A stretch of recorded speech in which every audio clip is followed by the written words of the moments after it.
भारताचा राष्ट्रीय खेळ जरी हॉकी असला तरी क्रिकेट हा खेळ भारतामध्ये सर्वाधिक लोकप्रिय आहे।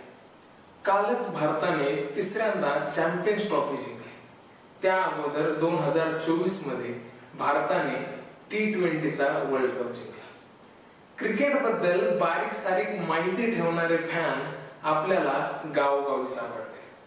कुणाची किती शतकं, कुणी किती कप जिंकली, भारताने पाकिस्तानला वर्ल्ड कप मध्ये किती वेळा हरवले, या सर्वांची माहिती ठेवणारे कित्येक क्रिकेट प्रेमी आपल्या आजूबाजूला आहेत। आपल्याला माहितच आहे की मॅच सुरू होण्या अगोदर राष्ट्रगीत म्हटलं जातं। राष्ट्रगीताच्या दरम्यान प्रत्येक खेळाडूच्या समोर एक लहान मुलगा किंवा मुलगी उभी असते। राष्ट्रगीत सुरू असताना ही लहान मुलं का उभी करतात, ह्या व्हिडिओ मधून जाणून घेऊयात या प्रश्नाचं उत्तर। भारतात जरी क्रिकेट लोकप्रिय खेळ असला तरी जगभरात मात्र फुटबॉलचा डंका वाजतो। रोनाल्डो, मेसी हे फुटबॉलपटू कित्येक चिमुकल्यांचे आयडॉल आहेत।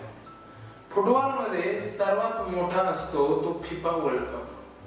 क्रिकेट सारखाच दर 4 वर्षांनी फिफा वर्ल्ड कपचं आयोजन केलं जातं। 1990 च्या फिफा फुटबॉल वर्ल्ड कप पासून पहिल्यांदाच राष्ट्रगीत सुरू असताना खेळाडू समोर लहान लहान मुलं उभी करण्यात आली। खेळाप्रती मुलांमध्ये आवड निर्माण व्हावी, त्यांना प्रेरणा मिळावी, हा त्यामागचा मूळ हेतू त्यावेळी होता आणि आजही आहे। त्यानंतर 10 वर्षांनी म्हणजे 2000 साली फुटबॉलने सुरू केलेली ही प्रथा क्रिकेटमध्ये पहिल्यांदाच बघायला मिळाली।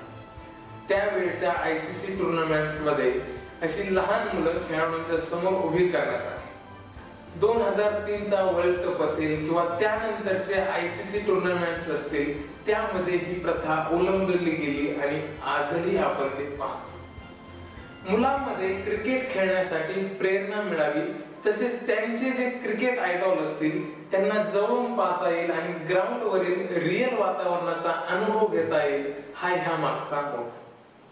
आता हे मुलं सिलेक्ट कशी केली जातात, तर आपल्याला माहित आहे की वेगवेगळे ब्रँड्स जसे की निसान, सीएट टायर्स, टाटा यांचं ICC च्या होणाऱ्या इव्हेंट सोबत एक कोलॅबोरेशन असतं। मग वेगवेगळ्या क्रिकेट अकॅडमी मध्ये स्पर्धा घेऊन मुलं सिलेक्ट केली जातात। तसेच शाळांमध्ये कॉन्टेस्ट घेऊन मुलं सिलेक्ट केली जातात। तर कधी कधी अनाथ आश्रमातील मुलं सिलेक्ट करून सामाजिक बांधिलकीचा संदेश दिला जातो।